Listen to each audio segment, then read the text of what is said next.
Now I think you're going to like this build. It's pretty interesting, it's fun to build, and you can share it with others. But if you watch this video all the way through, there is a second build.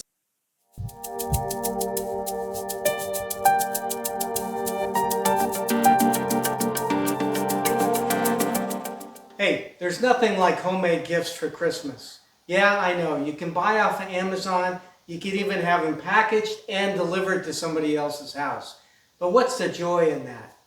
And I know it's October, but I'm going to start making Christmas gifts now, and you can too. Everything I built today, you can do as well. Now, I built these snowflakes about 2 years ago after watching a video from Steve Ramsey. He did a great job of explaining it. You're more than welcome to go look up his video. I'm going to build some snowflakes right here, right now, and I'll show you as well. I think the key to making these interesting is using different types of wood, and I've got several different types of wood here that I'm going to use to do that.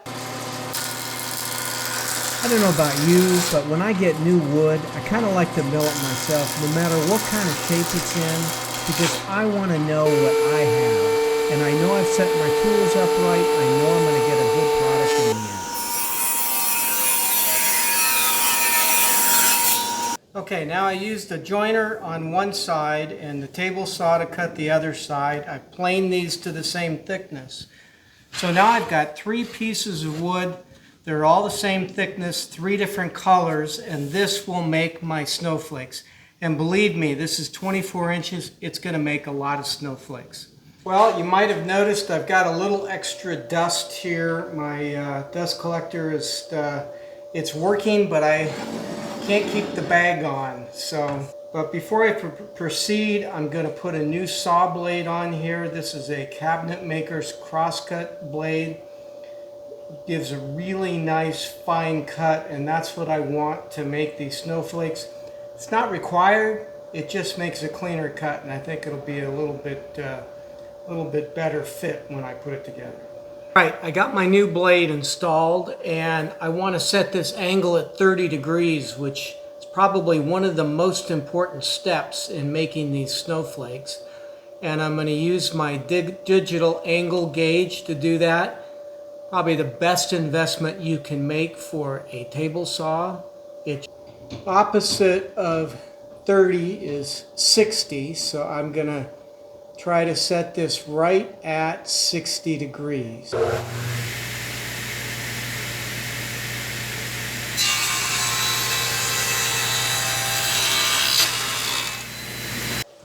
Okay, I flipped my miter gauge around on this other side and I cut this end, and what I want to do is cut a piece off at the same angle as this right here. And to do that, I want to set a distance with my fence, but I don't want to have the fence right up against it, because if a piece gets stuck, it's going to be a problem, and this wood will prevent that from happening. So I'm going to do a test piece to see how close I can get to cut this piece, so when I flip it on in, it's the same height as this. And then we'll go from there.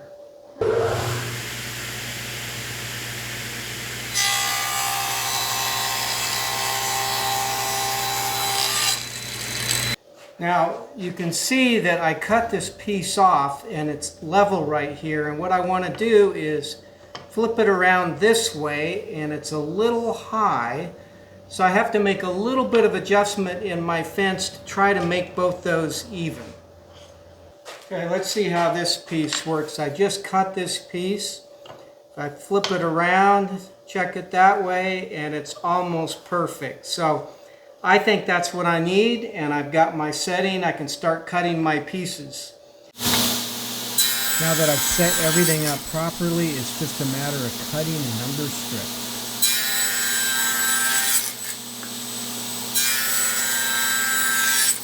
Got quite a few pieces here that I'll end up gluing together, and you can start seeing how the snowflake will take shape. And I'll cut this into sections. And I have a leftover piece here that I'm going to use as a slide to cut some grooves in this to make it interesting. And I've got to put a couple pieces on the end and one on the on top and one on the end. so that when I slide it through, I can notch this out, and I'll certainly have to lower my blade. This is kind of where the fun parts. You can be totally creative in doing this. Now, I cut a few strips here that I'm going to glue on here to hold the piece in place, and then one that goes on the back to kind of hold the end. So I will be able to basically slide this in. Jig works really well. I built one before, threw it away, probably shouldn't have done that, but hey, they're easy to build. I ended up gluing this, and I put some screws in just to be safe. I want to make sure it's going to work well. I don't want to have any problems when I'm starting to cut wood.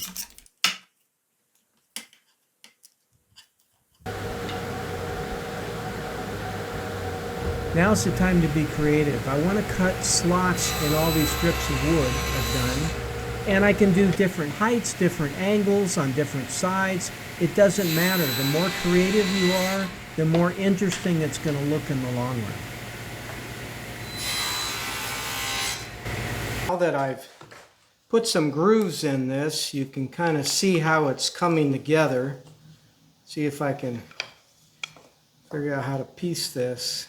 Yeah, there we go.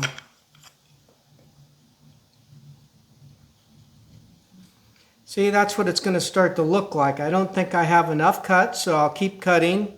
Okay, now that I've cut all the strips, I've kind of paired up the different snowflakes that I'd like to build. And I kind of like to mix up the wood. That's what I think makes this interesting.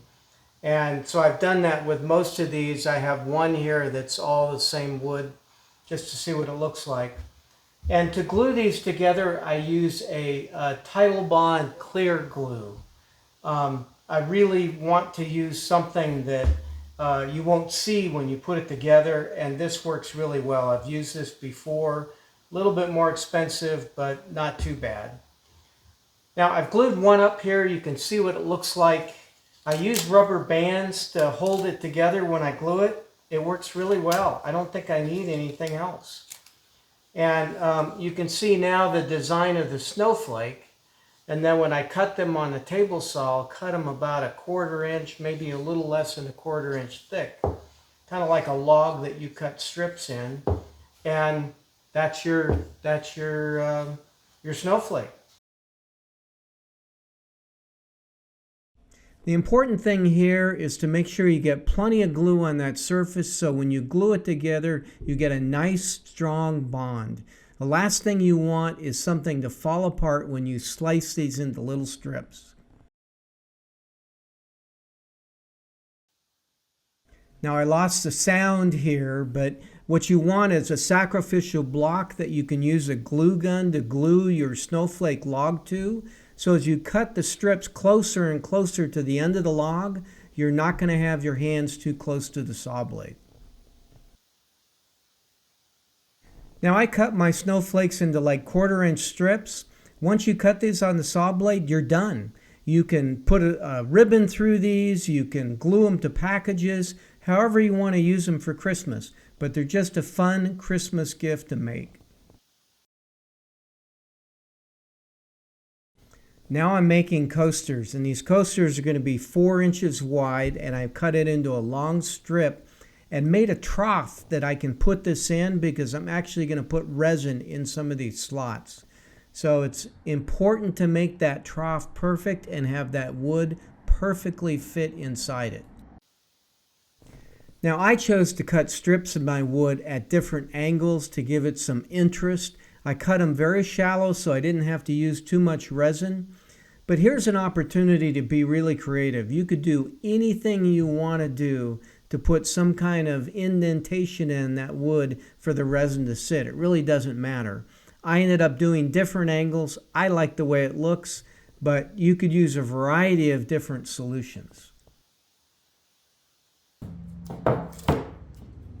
This is the part of the process, the resin pour, that makes me so nervous.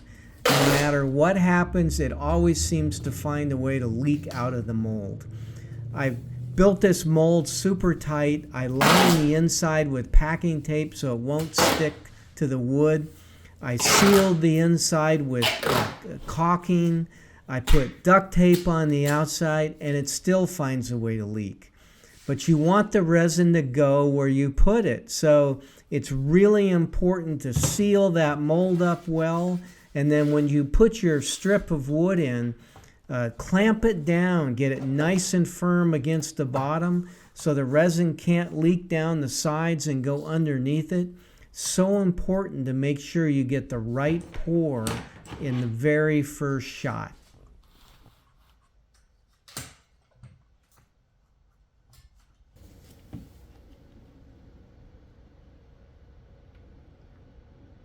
I used a craft resin called Texpert, bought it on Amazon. It's great for these thin pours. It's a 50-50 mix, dries overnight, works real well for me.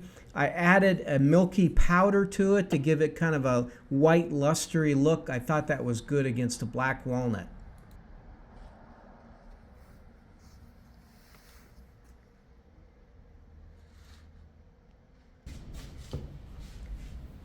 Breaking any kind of resin pour out of a mold can be a little tricky.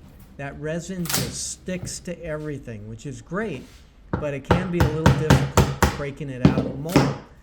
Now, I lined the inside of this mold with packing tape, which actually worked really well for me. I screwed the thing together so I could easily tear it apart, and with a little careful attention, I was able to get it out. Still got some leak underneath the wood, but I'll plane that off the top and the bottom surface and it'll be no problem.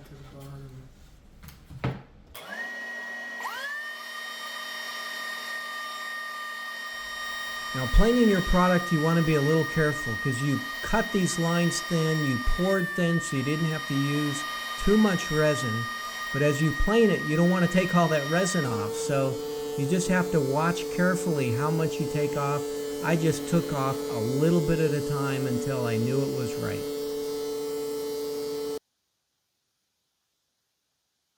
At this point, it's just a matter of cutting these to size. I chose 4x4 squares. I sanded this with 220, 400, and 600 for a silky smooth finish. Finished this with a coat of oil and then put a thin piece of cork on the back side, sticky back cork that I bought on Amazon. It's a great gift for anybody at Christmas time. They'd love to get this from you. Thanks for watching today. These are a couple of great products. There's actually a surprise product in here that you'll see in the video. I hope you enjoyed it, and if you like what you see, please hit like or subscribe to my channel. I'm really trying to build my channel. Thank you so much for watching.